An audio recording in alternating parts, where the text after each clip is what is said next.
مساكم الله بالخير. سعداء بلقائكم بعد وجبة دسمة. Good evening. Happy to meet you again after a good lunch. I hope that we will be focused enough, especially that the subject will be quite deep and it will deal with the education aspect.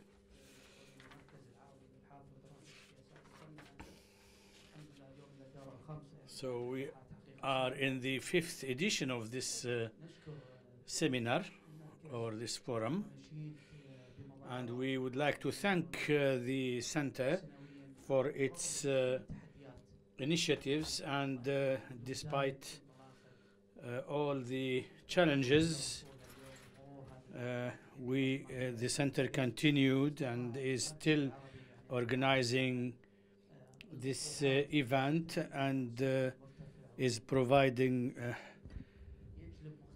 us with various ideas and analysis. In this sixth, we will discuss the impact of education on building a shared Gulf identity, and the Gulf identity has become a preoccupation, and its definition and agreeing about it represents a real challenge. Do we look at this identity in a different way? Does the Omani looks at it in a different way than the Bahraini, Qatari, Saudi and Emirati? Maybe this session will focus on the educational aspect of the common Gulf identity. And we have one of the best researchers, Dr. Hasan Joher and Saif Al Mamari وزينب الغريبي. ونبدأ مع دكتور حسن جوهر. We start with Dr. Hasan Joher, who will talk to us about the characteristics and limits of shared Gulf identity.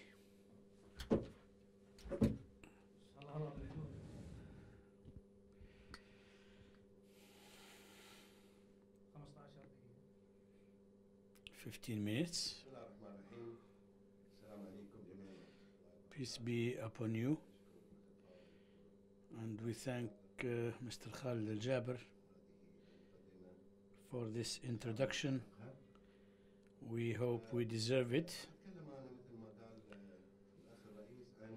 We will talk about the ambitions, the trans-border identity. This is the way I called it, that it is a regional identity which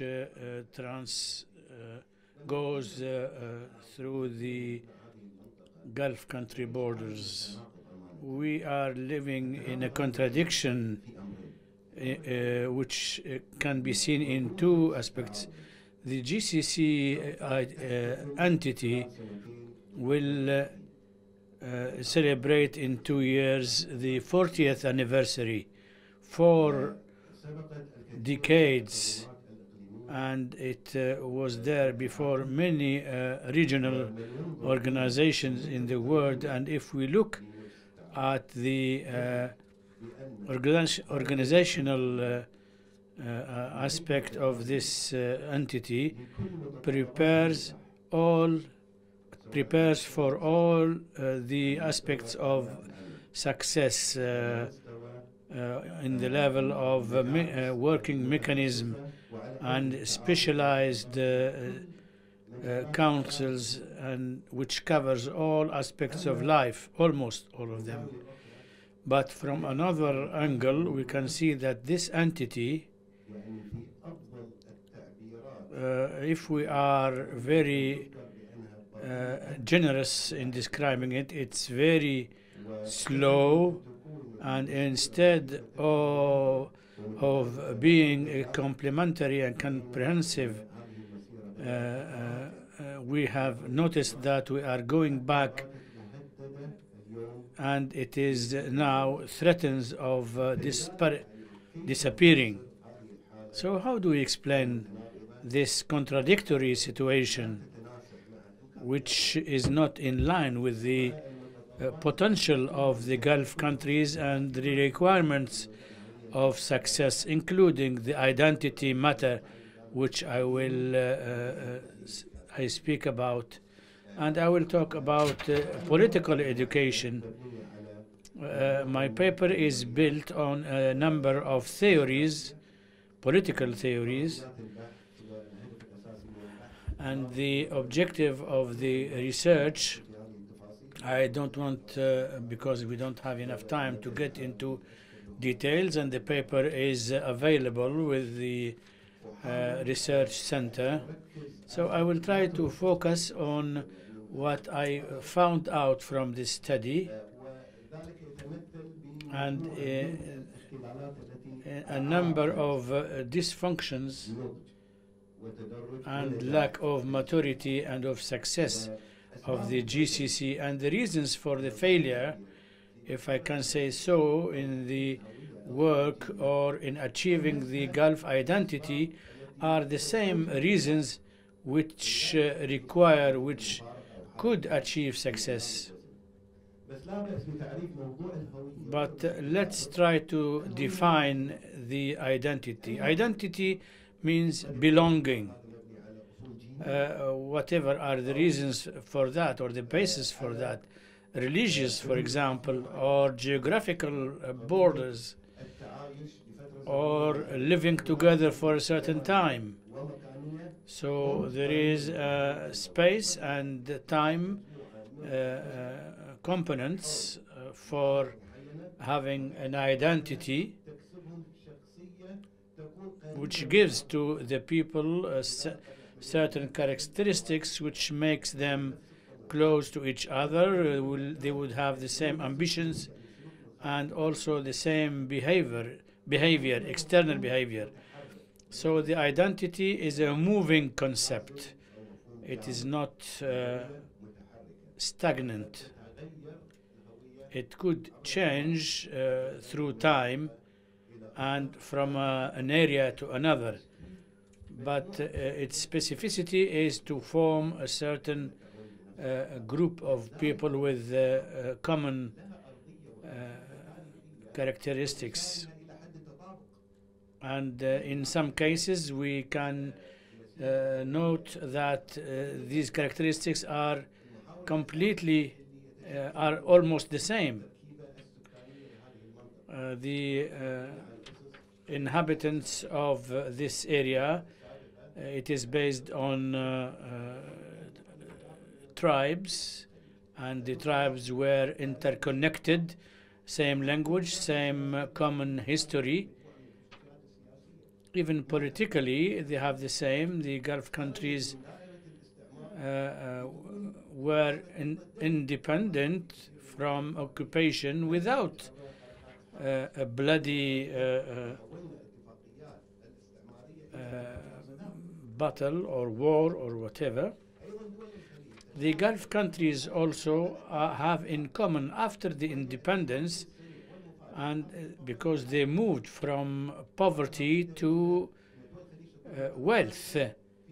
So they have this in common, going from a status to another, economic status. It was similar, and it continued to be similar, but with different levels. They were before oil area. They were diving for pearls and fishing. So there are not big differences. But with all these positive things, how to explain that? Why didn't we succeed in putting together a common identity or trans-border identity? I will go back to my conclusions in this paper. I divided the reasons of the lack of success or the difficulty in building a Gulf identity, which is a regional identity in opposition to the national identity. There are a number of elements. So there are malfunctions or dysfunctions, objective and subjective. The objective ones are the obstacles which prevented the gradual building of an entity based on a decision from the leaders. But it didn't go through the principles which were announced by those who established this GCC. If we compare it with the European Union, but the practice was not the same, or the implementation was not the same. So there is a political void, because identity, the moving identity, it can go through borders, and we can have new groups, and it can form a new entity. There is a political void almost in all Gulf countries, which led to the failure of to make the decision-making a prerogative only for the executive power, and it was linked to individuals and not to institutions. Some of these competencies were moved or transferred to institutions, but the main ones remained with those individuals. Therefore, the countries were built around these families more than being built on social and political principles. So we have tribes, we have components, various components, and which sometimes are similar and sometimes different, and those factors were not included in the action of building an entity which is belonging to a geographical area and under a political umbrella and legal umbrella, like the rights of the workers, like the rights of family, of individuals, and the governments will be safeguarding those rights and those prerogatives, and the decision would be collective. So the absence of such institutions made the action of building identity fail. And then the oil wealth, also the wealth was constricted in these families who have the power. So many of the prerogatives and powers, including the oil wealth, to those families, and also they became social concepts, and the ruler has become like a father who decides everything relating to the people.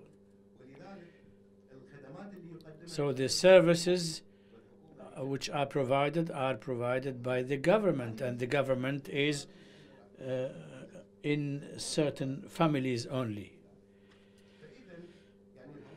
So the national identity in most of the Gulf countries is a link or the connection to the ruling family. There are differences in the components, but they are not living together in a perfect way. They have people who follow them, and sometimes there is a competition between those elements who are connected to the ruling family. Therefore, the citizenship is defined by the fact of being closer or further from the ruling family. So the entities, institutions which are there are there. There are ministries, social welfare, and these institutions are just institutions which are implementing the orders in the name of the government. So their existence doesn't help us promoting social institutions. So if we take this and try to define the transborders identity,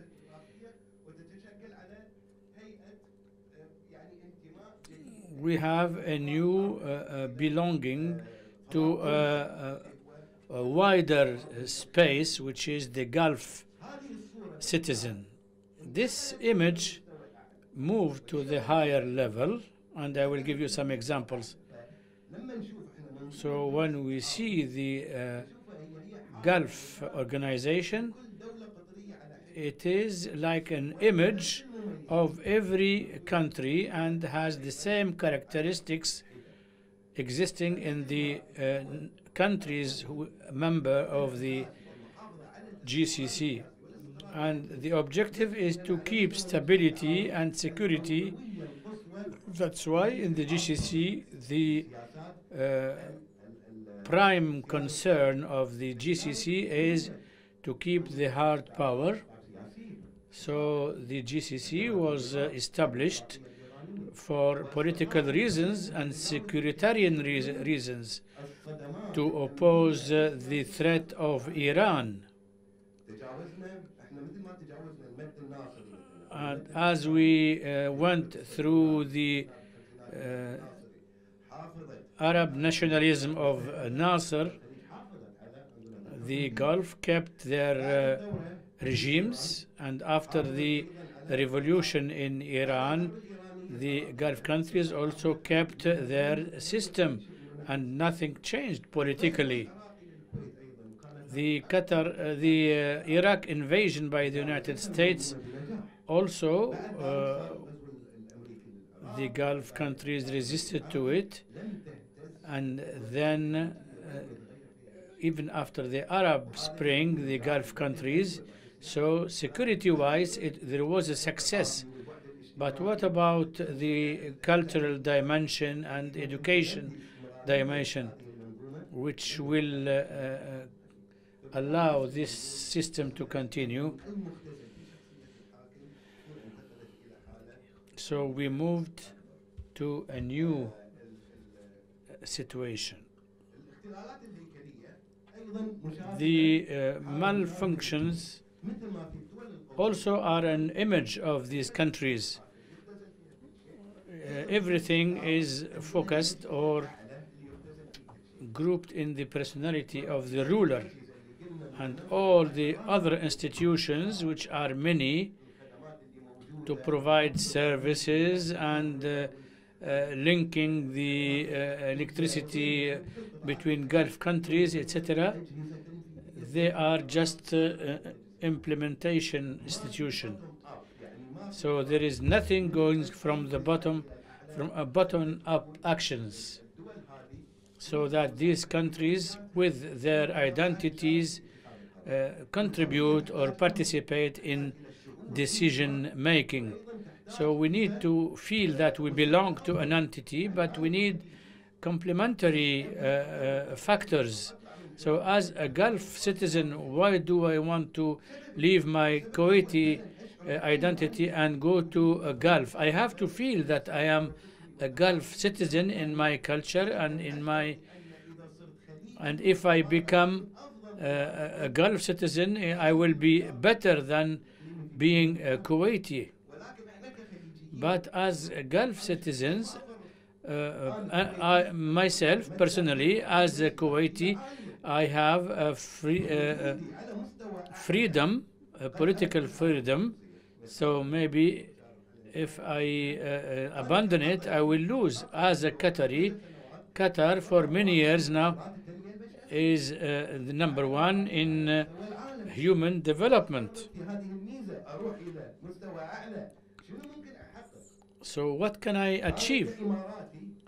As an Emirati, I have the best individual services in the world.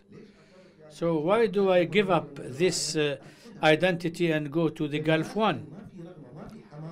So there is no enthusiasm in becoming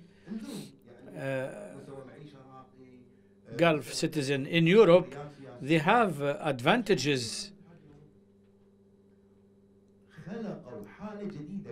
So for the European Union, they created a new situation which is called post-materialism. So they have everything. So they are now interested in the human rights, in environment, in sustainability.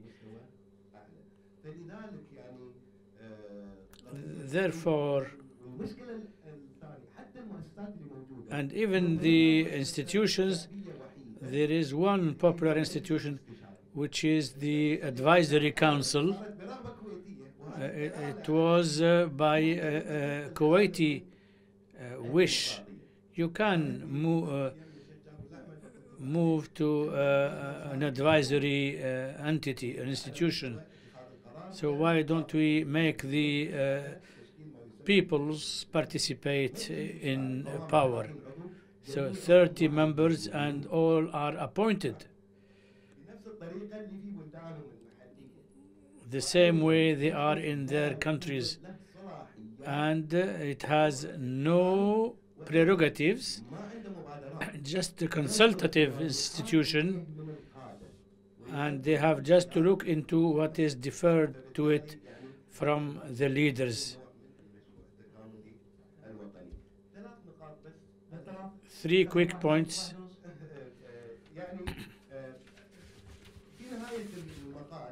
At the end, 2 important points, which is developing the Gulf identity. We have to improve the national identity and link them to their true concept by focusing on the role of the citizen.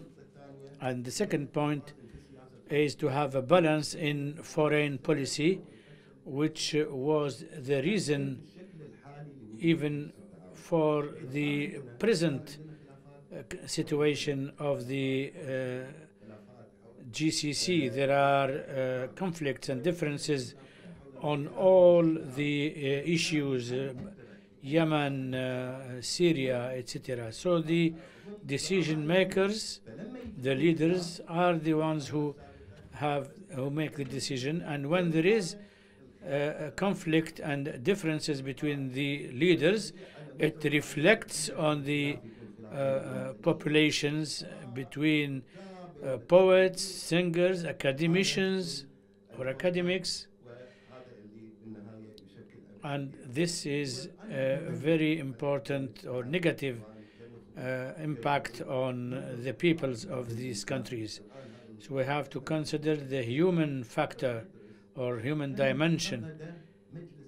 If we look at what did the GCC lose in the investing in the human resources and also on the economic level, we are very late in complementarity, and this is the result of those malfunctions. آسف الأخ الرئيس على الإطالة والشكر. Sorry for being شكرا long. دكتور، الله يعطيك العافيه. حقيقه ورقه مميزه، وما كأنها ورقه، هي كأنك انت تدمج بين دورك الأكاديمي It's a وعضو سابق في beautiful مجلس paper. It's a beautiful حقيقة أيضاً يقال presentation. أنتم في Thank you. المجلس It said that you and the council have made the idea of the identity in the 80s to face the Iraq-Iran war, and it has spread wide in the Gulf. شاكرين لك يا دكتور. Thank you, Doctor. سؤال مهم. You've raised a very important question. لماذا لم ننجح Why didn't we succeed for around 4 في decades صناعة هوية مشتركة؟ to make a joint identity? And you've presented the main reasons. The fact that the concept of power is represented in persons, not in concepts. We have with us Mr. Saif Al Mamari from the Sultan Qaboos University in Oman, and he is also a professor in Glasgow شكرا University. جزيلا رئيس الجلسة. Thank you, أسعد Mr. الله Moderator. مساءكم بكل الخير والشكر. Good afternoon, ladies and gentlemen. I thank the Arab Center for inviting me. I thank my female colleague, Mrs. Zainab Al Gharibi from the Ministry of Education for co-writing this paper. The education session comes at the very end of this forum, and it raises the question of the Gulf identity. And education always comes last, and a narrative that calls for having a joint Gulf identity. So this is related to the educational aspect that is usually forgotten when it comes to building the road towards a Gulf identity. If we were to look at the Gulf countries, we always find that education is linked to technology, the labor market, how to update our curriculum. But linking education to identity, Gulf identity, and discussing Gulf identity has not been very well focused on by researchers. So in this paper, we would like to highlight this aspect in view of its importance and in view of the political calls for a Gulf identity. We are trying to explore to which extent the political discourse calling for a Gulf identity meets with the educational discourse. Are they parallels or are they concurrent?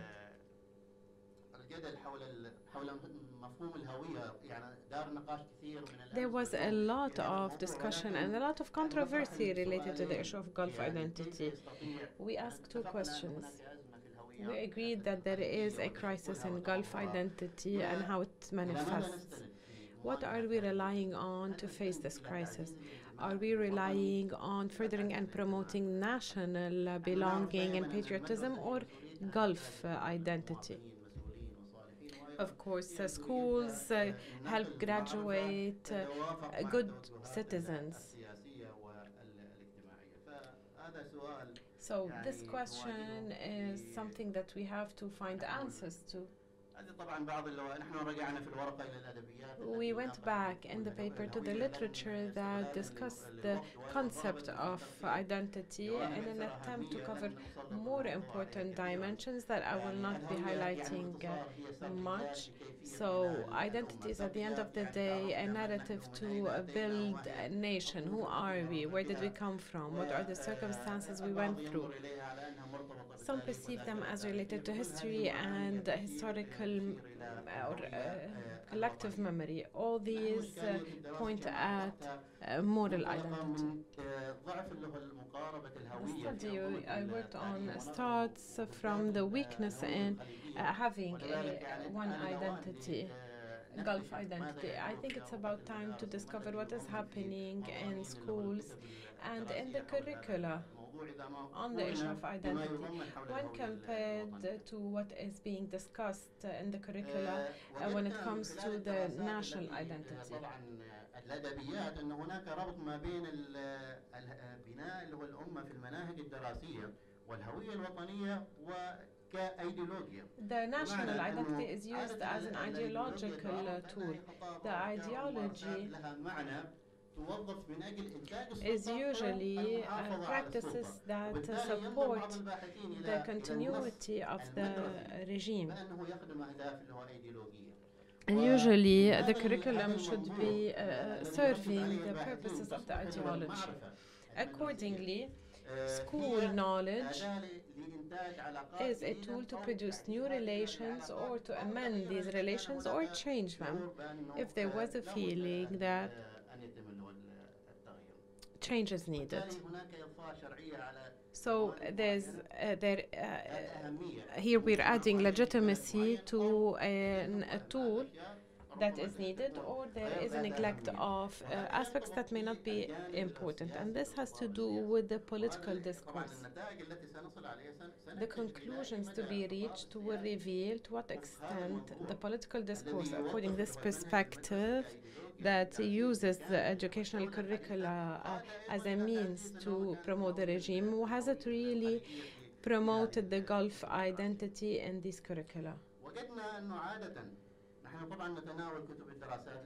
We are talking about social studies books as the main incubator of the national identity. This is something that was confirmed by the literature that we relied on. Yes, there is the Arabic language courses that is linked to this issue, but most literature focuses on social studies, specifically the history module, which represents the memory of the nation, which tells how the nation was built, the political events, the challenges, and others.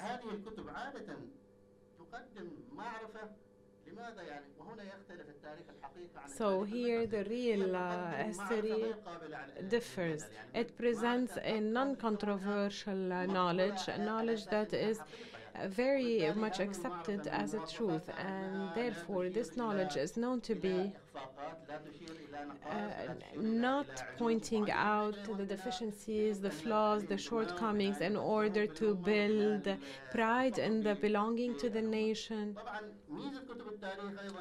Another specificity of history books is that there are many, or is that they reach many, because they are taught in school, and the knowledge that students get from history books is usually a reference for them to understand events, to understand the perspective of the nation. It also promotes the feeling of patriotism, of belonging to a nation, until they reach the next phase in their age or in their upbringing. This is why they're very important.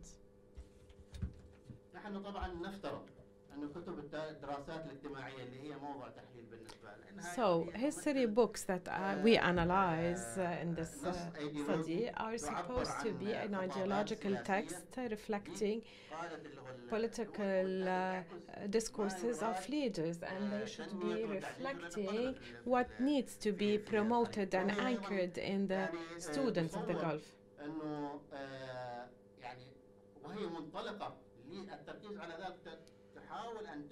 So they try to produce students that go in line and in harmony with the long-term goals of the government. They also present leaders as a source of the survival of the nation, the modern nation, the source of peace, welfare, and that their presence is a source of continuity of this peace and welfare.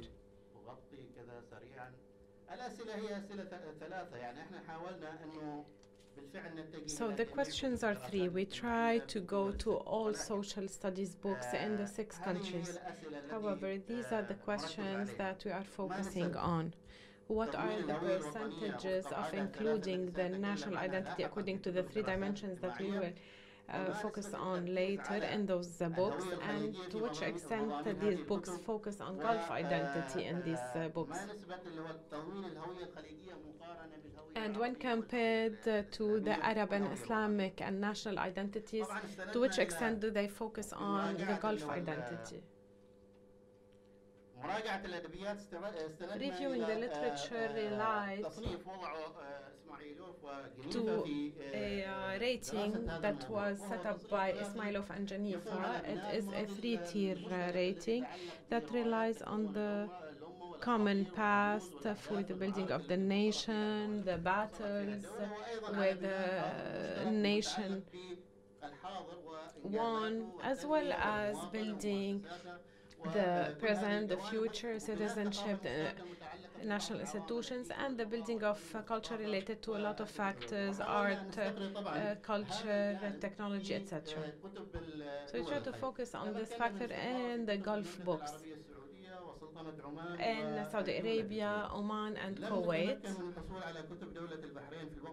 we found the books, but in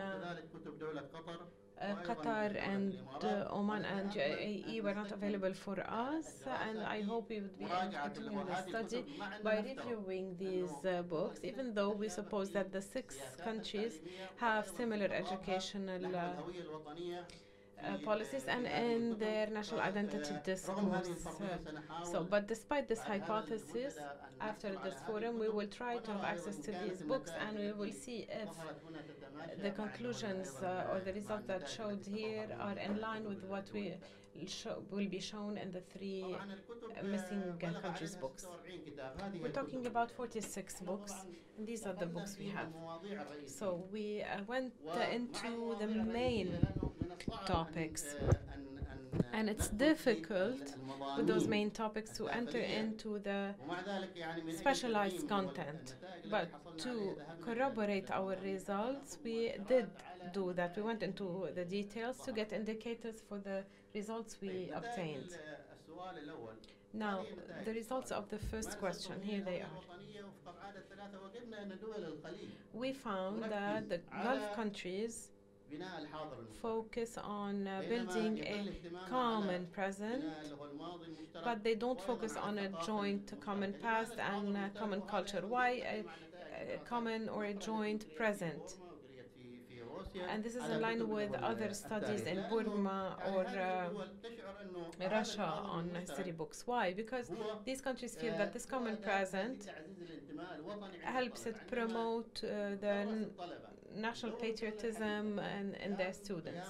When they are taught the current history, and when they speak about welfare, about stability, about good living, this is supposed to further their belonging and their loyalty to the current leaders. I'm finding it hard to press the presentation. So focusing on a joint and common present is focused on 2 things: the leaders, the rulers, what they went through, their achievements, as well as, on the other hand, the national institutions, services, constitutions, shura councils, their functions, the parliament or the Ummah council, etc., as part of the common joint present. Second, the joint culture, and here they focused mostly on Islamic religion. And here we look at Saudi Arabia and some books. Why focus on religion and furthering common culture? So this is an attempt to depict the state as relying in its policy on Islam and building its community identity on Islam, and therefore it gains its legitimacy by preserving people's feeling of what is the source and the origin of their identity, which is Islam. This is very quintessential, and this was showing or manifesting and including a number of Quran verses when talking about the Gulf identity. Focusing on the Gulf identity and the content of social studies books. Look at this table. Unfortunately, we are talking about a discourse to further and promote the Gulf identity. However, what was included in the Gulf identity, as you see here, in the Sultanate of Oman, in Saudi Arabia, and is something that was focused on by Kuwait. Oman allocated one course in grade 4. Saudi Arabia allocated to grade 2 a small unit on Gulf identity. The reasons behind establishing the Gulf Council, why? So there's no difference in the content. Kuwait allocated a whole book for the Gulf Council. Also, starting grade 2, they focused mostly on the Gulf identity. There's also a full lesson that says the Gulf identity. Kuwait is an integral part of the Gulf identity. In grade 6 books, there was a lot of talk about the past and the present of the Gulf, the factors or common denominators of the Gulf countries. One of the expressions that was mentioned in the book was that Gulf people are very similar. You cannot tell the difference between a Omani, a Qatari, a Kuwaiti, a Saudi, etc. They also spoke about the achievements of the GCC. They spoke about specific challenges. But even when talking about challenges, they did not present the solution, which is what is the GCC doing to overcome those problems. One of the solutions is Islam, they mentioned. I didn't understand. How are we talking about the GCC and challenges, and if there are problems, the solution is to go back to Islam and promoting the values of Islam?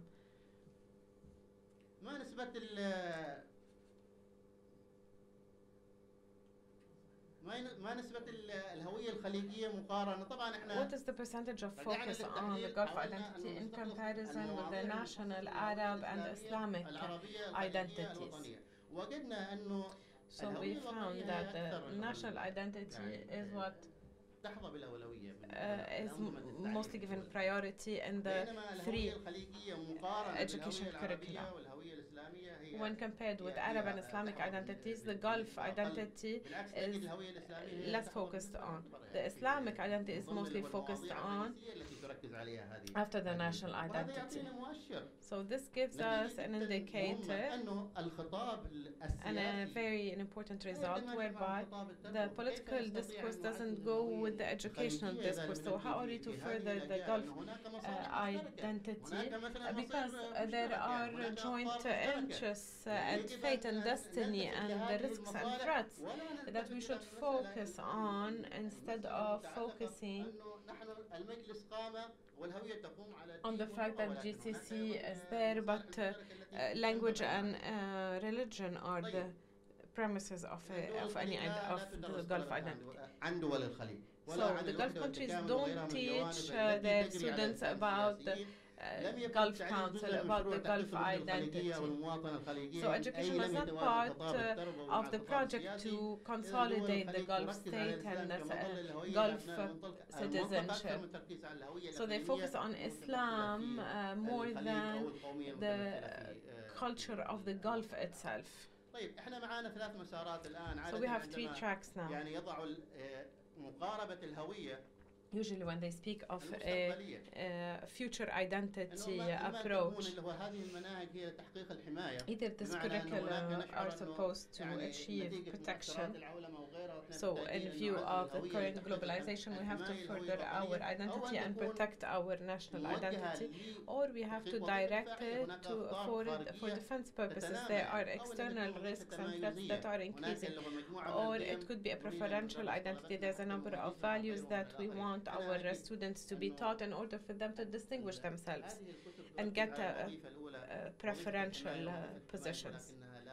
So I think these books focus on protection and distinction, but not defense purposes. Could change happen in the future? I don't know, but in Oman there was a decision late November to restructure the social studies books. Maybe this would change, the situation would change. The same was heard about Saudi Arabia. I don't know if the situation would change, but I am confident that education is the main premises to build this union and to have the Gulf identity set on very strong premises. Thank شكرا you. دكتور سيف ودكتورة زينب الغريبي، حقيقة ورقة متميزة جدا. Thank you, Dr. Saif and Dr. Zainab for how to use خلاصة يعني education curricula in order to build Gulf identity. The conclusion is that the Gulf countries don't teach Gulf identity. Thank you for giving us this conclusion. The next paper with Dr. Meznah Al-Azmi has to do with higher education institutions in the Arab Gulf and their role in building a shared Gulf identity. She is a member of the faculty in one of the faculties of the Kuwait University. She is a PhD in education philosophy from the University of Georgia. She has a number of published articles. بسم الله الرحمن الرحيم. In أولا the name of نتوجه God, بالشكر إلى المركز allow me العربي to thank the لاستضافتي Arab وقبول هذا Center for اللقاء. inviting me and accepting this paper. I'd like to thank Dr. Khalid Al-Jaber, the chairperson. When we talk about identity, the Gulf countries are facing a lot of challenges, be it political or social. So they desperately need to go in a different direction to further the Gulf identity and to iron out all these differences and discrepancies to have a consolidated and shared identity to face these changes. Of course, at the outset there should be a lot of planning, but at a higher level for the shape or the form of this identity. If we start with planning should be theoretical usually, but when it comes to practice, implementation mechanisms should be used in order to put this into practice. What is the best means for us to translate this identity in reality? Here comes the role of education. Considering that educational institutions, public or higher institutions, are the best mechanism to translate this into reality, and also to translate the value of Gulf identity to behavioral purposes for the students. Of course, we're talking about gaining identity, development, building an identity. These are very important concepts that the education programmers should take into account. In general education, in its first phases, there should be a building, a constructing of this identity. So we are manufacturing this identity because students don't have much knowledge at this age. So here comes the role of teachers, schools, and the education ministries to build this character. But when we move to a higher level, higher education institutions here play a key role to develop, to shape, to polish this identity. They should be the way that these students should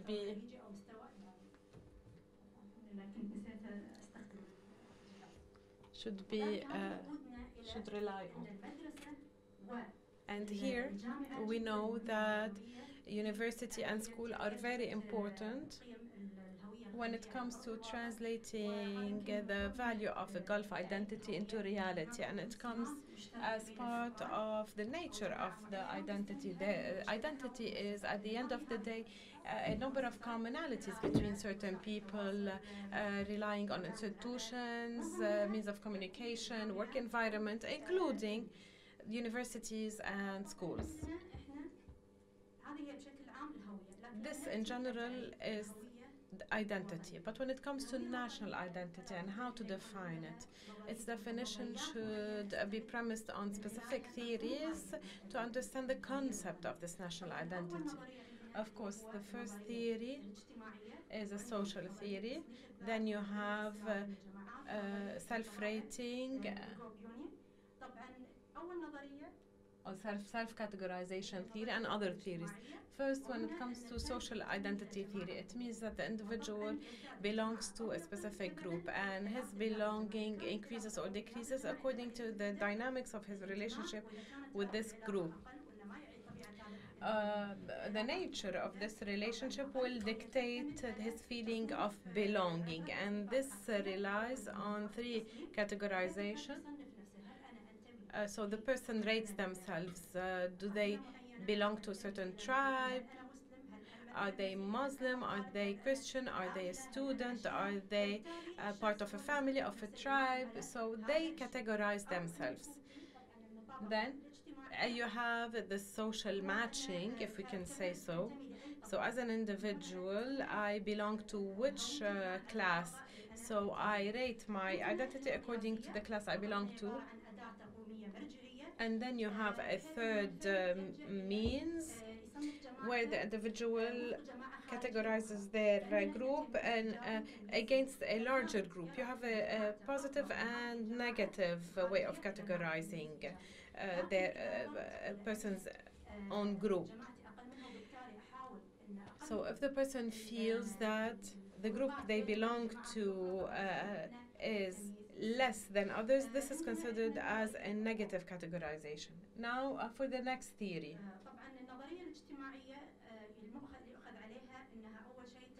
The social theory, unfortunately, cancels or annuls a person's original identity, authentic identity. And if we go to a group, the person would feel that they lost their roots and cannot go back to their original roots, and they feel like شو dépaysement يشعر بالاغتراب dépaysement شو they feel like they're strangers, they don't feel like they belong. When it comes to the social theory, you look at the group, but when it comes to self-categorization, you perceive the individual and their culture, their behavior. This theory, unfortunately, doesn't look and take into consideration the environment of the individual. Then you have the theory of conflicts between groups.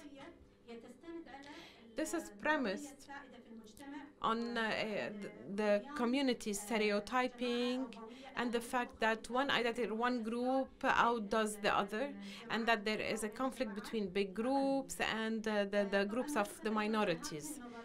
This theory is criticized because it takes into account the contribution of the culture into their identity away from any community stereotypes. And of course, this is totally different from the self-categorization theory.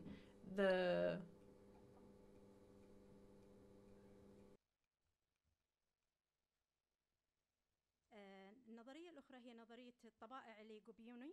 طبعا هذه النظرية أعتقد أنها من أخطر النظريات إذا تبنتها أي دولة معينة لأنها هي تنظر إلى الهوية. It looks into identity as hereditary from a generation to another according to the Darwin theory, and it has inherited characteristics, and there are the masters and the slaves who serve the masters.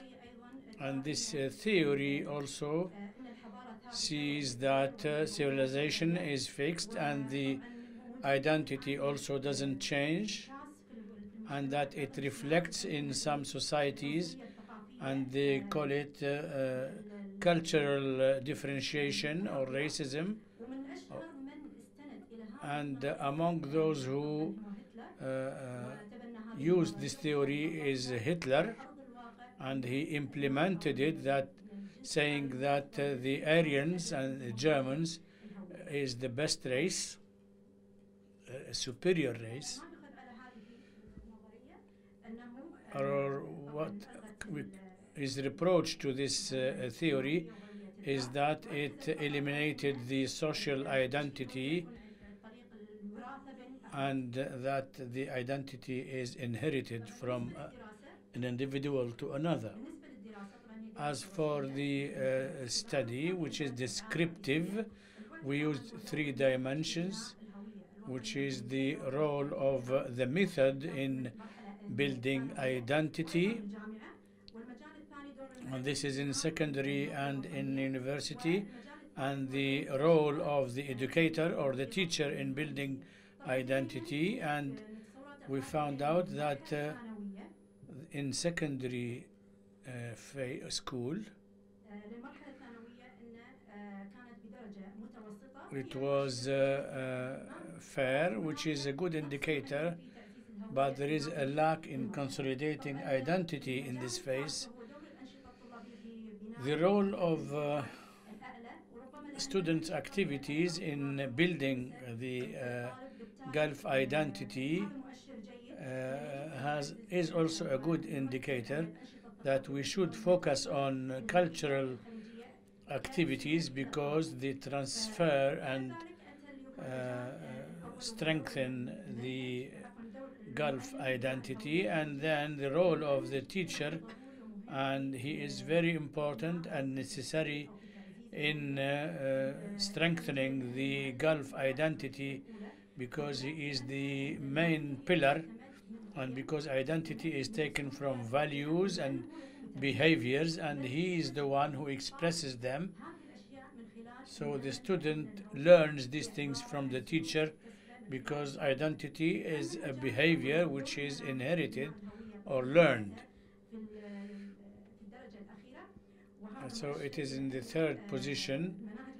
This means that the curriculum or our programs needs more content about strengthening identity. When it comes to the second question, the role of university institutions in strengthening the national Gulf identity, the role of the university was medium or fair. This means that there is a lack in the use of this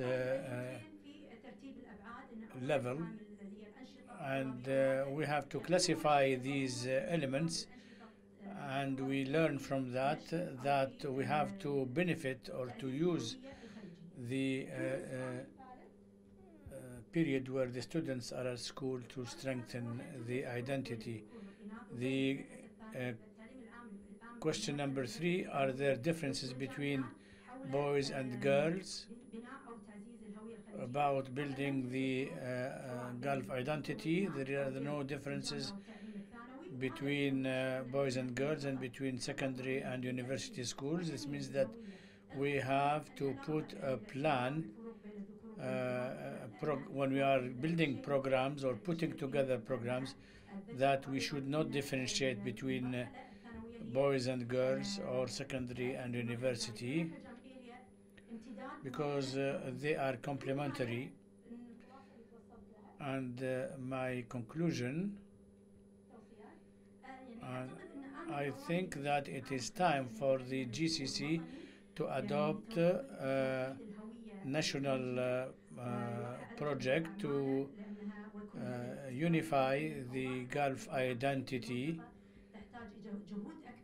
and we need more efforts and wide project. We have also to promote and change and improve the programs, and also have exhibitions and competitions to consolidate or strengthen the process of building Gulf identity and benefit from the result of the researches which we heard. And thank you for your attention.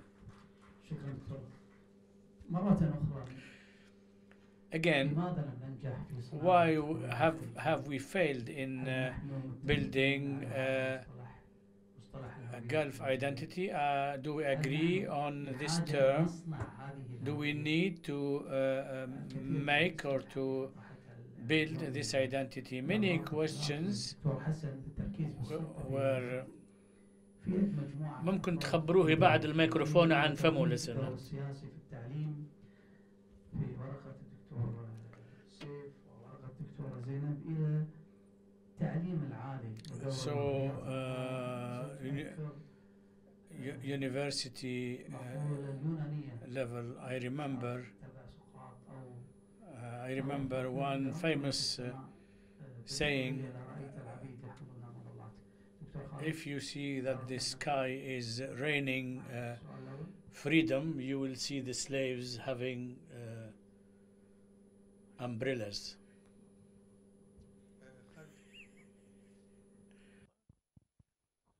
خالد الحروب من جامعة نورثوسترن يونيفرسيتي كتر فاونديشن. الحقيقة يعني طبعا الموضوع مهم جدا. It's an important subject, but I think despite the valuable efforts made by our friends, we have to face a reality which might be difficult. We are talking about Arab identity, Gulf identity. This is a useless discussion if we don't consolidate the citizenship, where we don't impose anything. Gulf identity, it's like talk in the air. We are facing identities.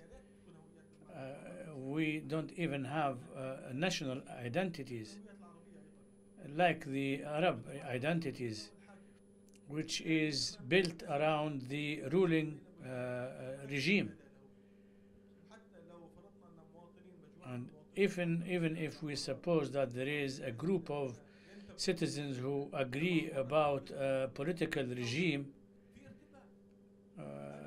there is agreement. If I don't agree with the ruler about a policy to adopt with another country, with an entity, the political opinion is very important for the citizens to express it. The problem which the Gulf is living now is that, as the doctor said, that the Gulf, the description of the issue is that it escaped the influence of the Arab nationalism and the Iranian Revolution and the Gulf Iraq invasion. So many forces tried to make changes in the area, and there was a dream of having a gathering identity, Arab or Gulf or Islamic, but it should be an ambitious identity. But unfortunately, all these ideologies or these ambitions were destroyed, and the identity which is available now is the an identity of following other powers, of dependence. Dr. Yaqub, we destroyed the identities, and we are not able to build our own identity. This is the last session after lunch.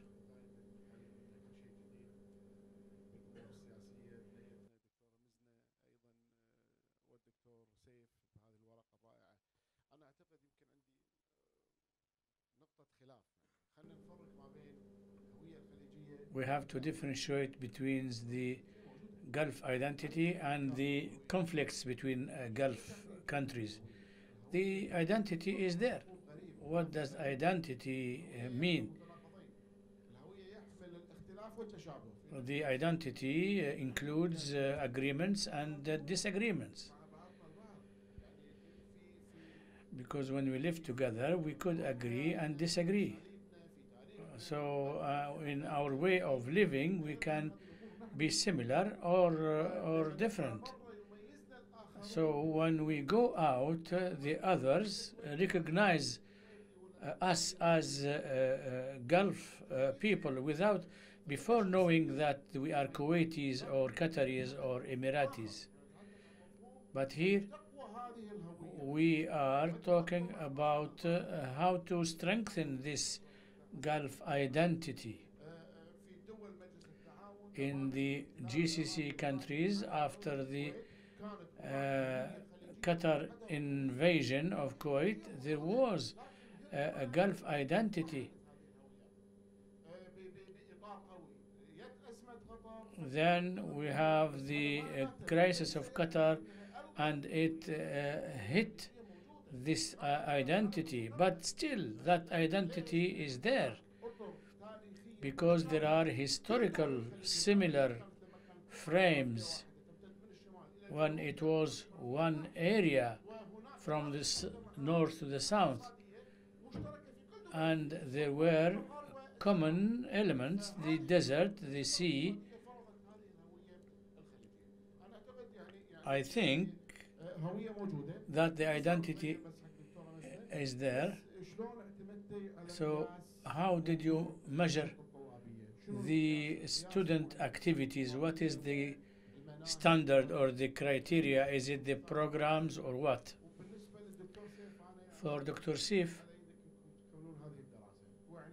I hope that you finish this study in other countries in addition to the analysis, deeper analysis of the statistics.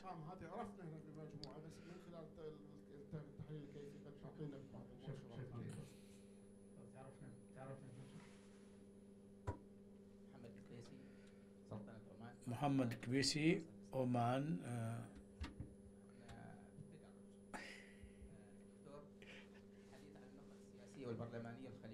So we are talking about the Gulf elites. We find that the personal interests have the priority. So what makes the elite adopt this position? How do we benefit from the role of the school and the university, while many schools focus on foreign languages, and also Gulf families tend to send their children to have a foreign education, and also the job market doesn't encourage schools to strengthen Gulf identity.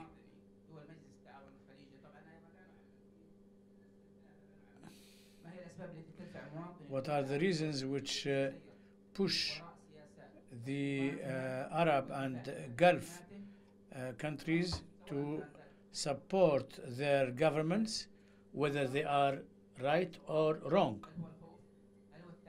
Is it the fear? Is it the education? Thank you. Let's start with you, Doctor.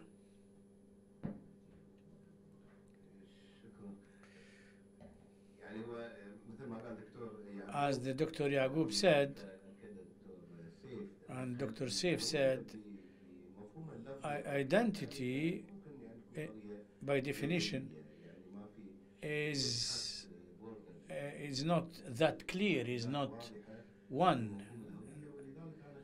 Therefore, I reduced it into a group of people based on certain characteristics and also behaviors which reflect those similarities. From outside, we are Gulf people, and people see us as one group. But do we consolidate this belonging? Is it a true one which targets values and a clear future. I don't think that we reached this political maturity. The question of the doctor for the priority of personal interests. This is one of our problems. I spoke in my paper and mentioned many examples about the keenness of the governments to keep the same social structures divided, and if there is accordance, they create differences so that these psychological obstacles do not finish.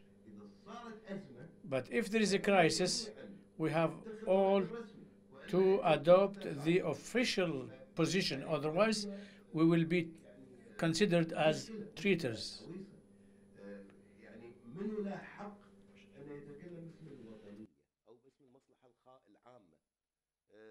القرار الرسمي هو اللي يحدد هذا الشيء. فلذلك احنا عندنا في الفترة الأخيرة مع الأسف الشديد دول مجلس So the GCC countries started with political arrest, which is something that we hadn't seen before. This situation had not happened before. Now we see it happening more and more. توفيق خلص ما بقى ترجع So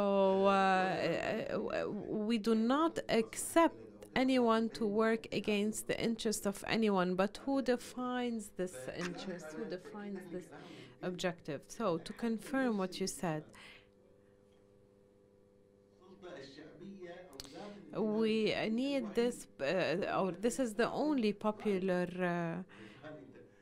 authority that is being appointed. So you are not appointed unless you have a pure political loyalty to the official regime.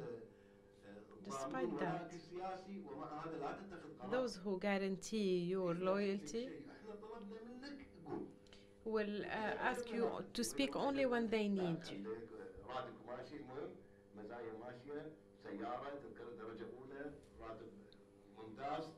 يعني اشتغل اكثر من كذي وكل كلمه يقول الله لا يغير علينا فان شاء الله الله دكتور مزنة مع الاعتقالات السياسية مع الهوية الوطنية. Are you with political arrest? I mean political identity. بالنسبة للدكتور يعقوب For Dr. Yaqub. بالنسبة للأدلة المبنيتها طبعا لازم أرجع إلى دراسات. Of course, I have to rely on previous studies for the tool, and when relying on previous studies, I was able to get 3 topics. First, related to students' activities with specific items to gauge this, and there are items that gauge the teachers, and the third one assesses the curriculum. And I've chosen a random sample of high school and university students, and I relied on an electronic questionnaire, and according to the responses of the poll, I was able to get a total. I did not present the different items for assessing all this because I didn't have enough time. Now, when we speak about identity, which is the common denominator between a number of individuals, I'm talking theoretically, but when it comes to procedural issues, there are many institutions that build in the first phases and then work on the development and the later phases of life. So there's a difference. In the first phases, you're talking about building and constructing because this person doesn't have these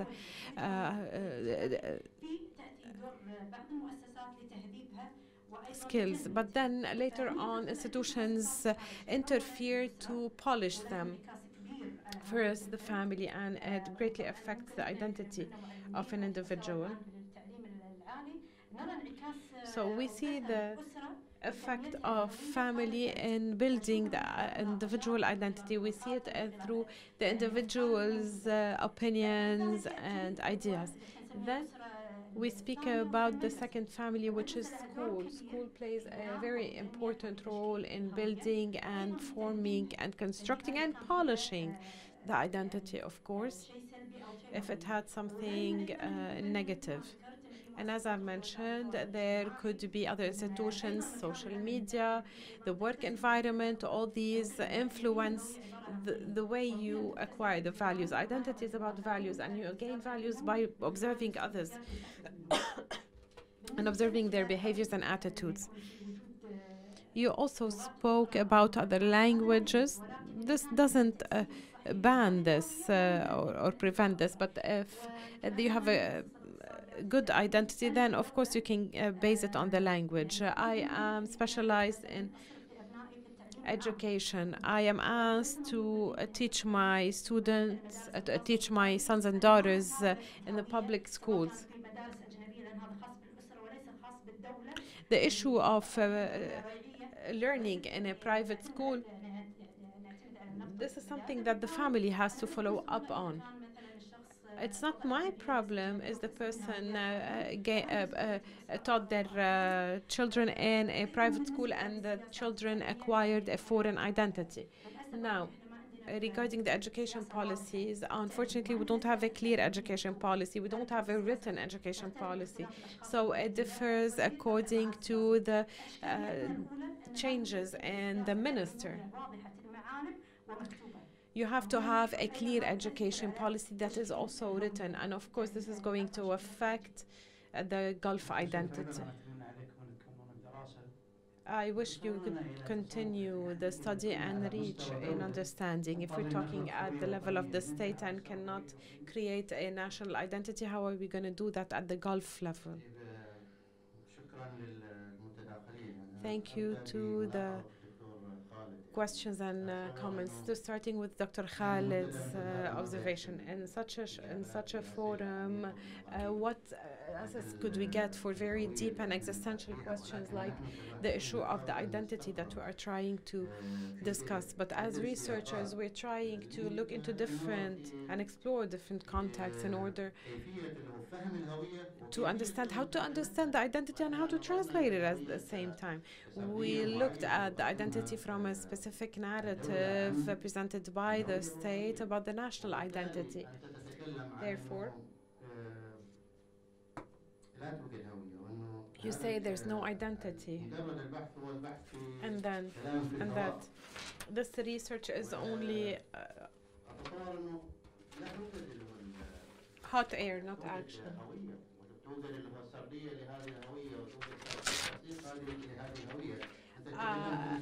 You said that Saudi Arabia defeated all the ideologies that came. Why did Saudi Arabia stood at the face of these ideologies in order to preserve a specific ideology that they are imagining? Therefore, so we start from this point to research into this. The education specialists we relied on speak about a one-angle perception of identity, according to which this is the best that we can come up with. There are institutions, rulers, and they set up the development track. They've created this welfare community, this stability, and therefore guaranteeing the survival of all this relies on preserving the status quo. Do not change these relations and do not use education curricula to change this, because otherwise the current regime will not survive. So this is the philosophy behind education in our region in order to preserve this legitimacy. So we ask you to enter into context because, of course, we did not just rely on setting statistical indicators. We entered into the content.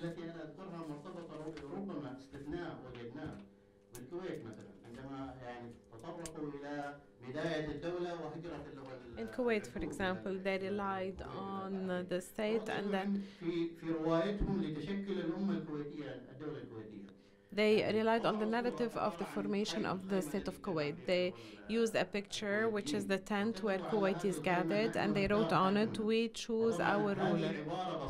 This is a very simple expression that is linked to a specific context that may not have longer existed, but we could not find an expression like this in other Gulf social studies books. نختار حالكم من هنا. فمضام باختصر بالنسبة لي بعض المضامين الكيفية التي ظهرت على سبيل المثال عندما نتكلم عن For example, when we speak about history and the formation of the state, we find that the Kuwait curriculum dictated the others.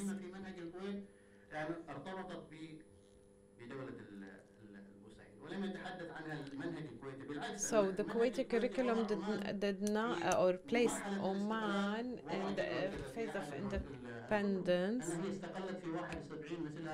They said that it gained its independence in 1971 after Kuwait, just like the Emirates and others. Went to Saudi Arabia, came a ruler, as if Saudi Arabia was not colonized, Oman was colonized by Britain, etc. So even the historical approach should be called into question. Now, talking about solidarity between the Gulf states, the invasion of Iraq by Iraq of Kuwait. They should consider that all the Gulf countries are one and give the Iraqi invasion as an example. Let's say with the current Qatari blockade, with the Kuwaiti student studying this curriculum right now, how can he understand that Gulf people are one? There are no alternative perceptions or activities. It's one text that is being conveyed to the Kuwaiti students as is. There's a Kuwaiti saying that goes, if it continues with you, it won't reach others. Or if it continues with others, it won't reach you.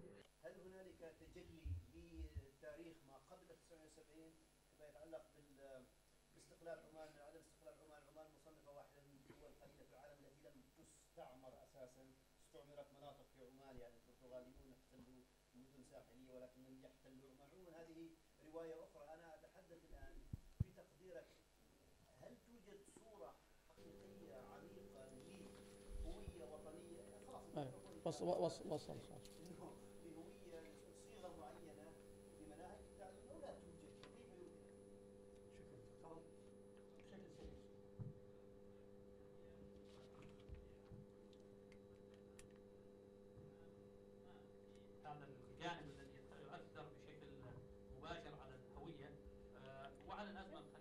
This affects identity and the Gulf crisis.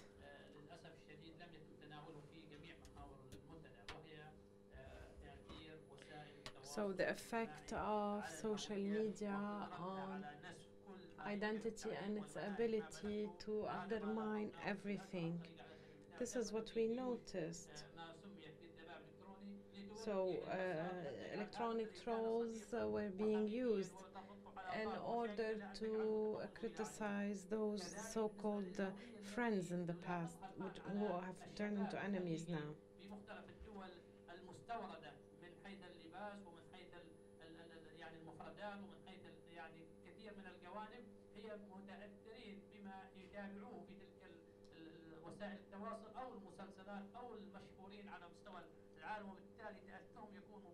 So their effect is direct if you want to talk about identity and keeping it. I think the current generation doesn't care much about what's present in the curricula.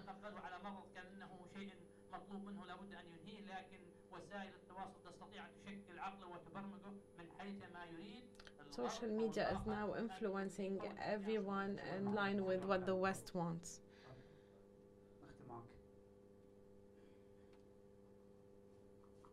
أشكرك دكتور خالد. أنا عندي يمكن تحفظ وحيد. معظم one reservation I have. اتكلموا عن المنهج كمعطى كمخرج عن المحتوى الدراسي لكن ما اتكلموش على So they spoke about the content, but not how it was established. If we are talking about the content, it should reflect the joint fate and destiny. So who has drafted such inputs, sorry. In the previous session, we spoke about how difficult it is to speak about identity when it's not discussed as a political plan. So there's another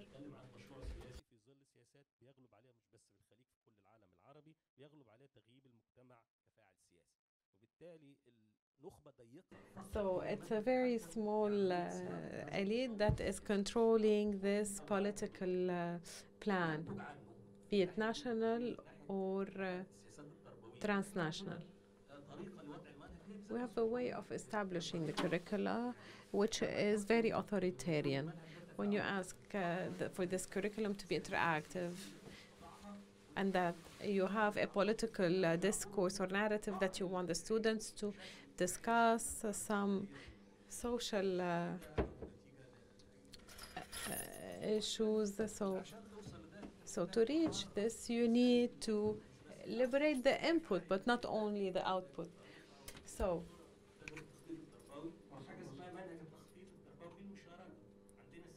there's the education planning way.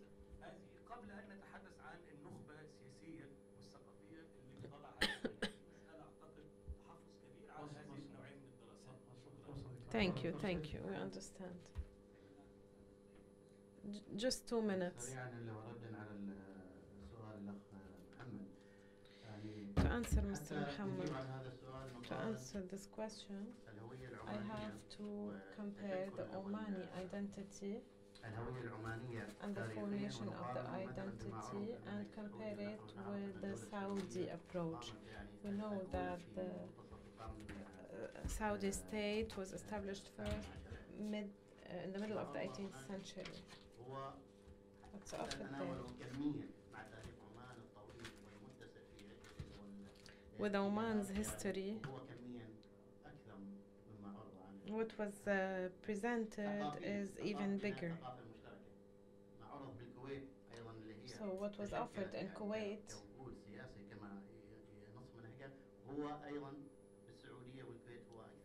and in Saudi Arabia was more. So I think that Oman, and I hope so of course, so it needs to look again into its social studies, and it should also look into how this identity is presented. How to do so is rife with challenges, especially that the committee that was established right now, yes, it includes members from the history departments, but it's also governed by one perception of how the Omani state was established, which is related to the 90s.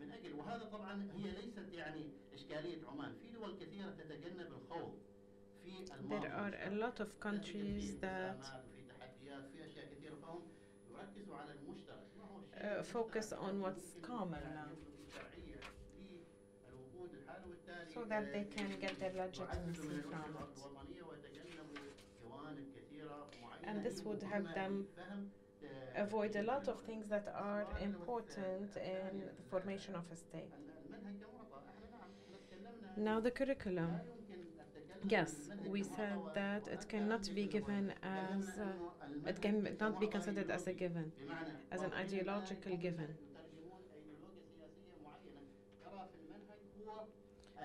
So this translates an ideology that considers the curriculum a way to promote the loyalty to the current state. وبالتالي حتى معلمي اللي هو الدراسات الاجتماعيه وغيرهم دائما يكونوا في حدود هذا الاطار النص والنص هنا مقدس.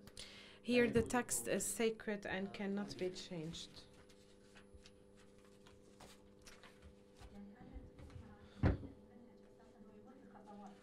The curriculum goes through steps.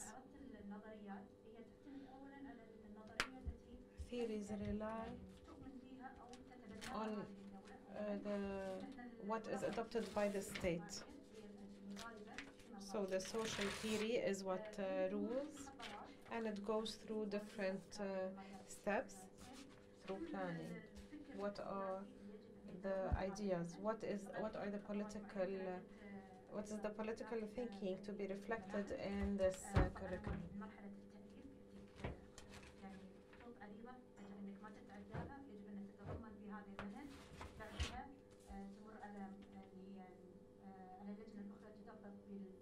So there are different committees that edit and verify what is included in the curriculum. So the planner gives you the main headlines and you have to fulfill them. You cannot add anything of your own. So as Arab countries or Gulf countries, we have to commit to planning and its general lines, which has to go in line with the governing policy.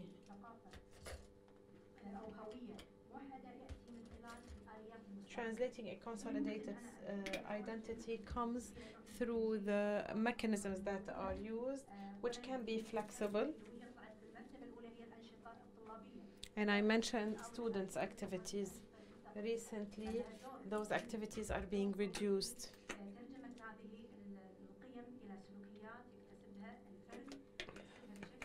These are behaviors that are acquired by the individuals through the example that they rely on. So yes, we have specific lines to follow, but there could be mechanisms that contribute to translating this more realistically, more flexibly, to include some ideas that are acceptable. Last, Dr. Hasan. Nothing to add. Regarding social media, yes, I totally agree that social media as an interactive mechanism between societies and expressing opinion is important, but also one of the riskiest tools to define and preserve identity as well as opposing it. In this context, we also find that there was no space for the Gulf population to express themselves through social media because a lot of constraints were put.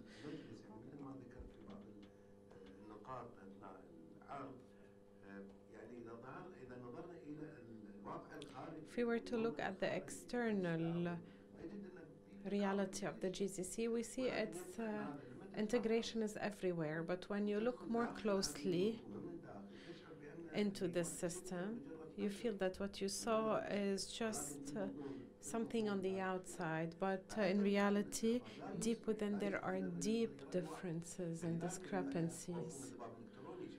What do we mean by electronic trolls? It means organized and state-funded, our government armies to promote one idea. So there's one funded track that is going in one way. On the other hand, the other opinion is not allowed. The other opinion may make you be held accountable. You may be prosecuted. You may be imprisoned. In Kuwait, even though we say that we are one of the countries that are more flexible and have more political freedom than others, more than 5,000 cases of opinion cases and opinion opposition, political opinion opposition was started. So the other opinion is not allowed and there's no room for an alternative opinion. So these are a lot of constraints. So if there's a political will, we're talking about bottom-up approach. So if you have a top-down approach, this is your decision. It could happen. It requires understanding amongst leaders. And this is what's difficult right now. Thank you, Dr. Hasan. Let's remind you of the evening discussion at 6 p.m. in the cultural building on the issue of identity. Thank you. I say thank you to all the panelists. دكتورة مزنة العازمي، أوراق متميزة وفعلا ساعدنا Amazing في هذا papers. اللقاء. Thank you. حياك الله.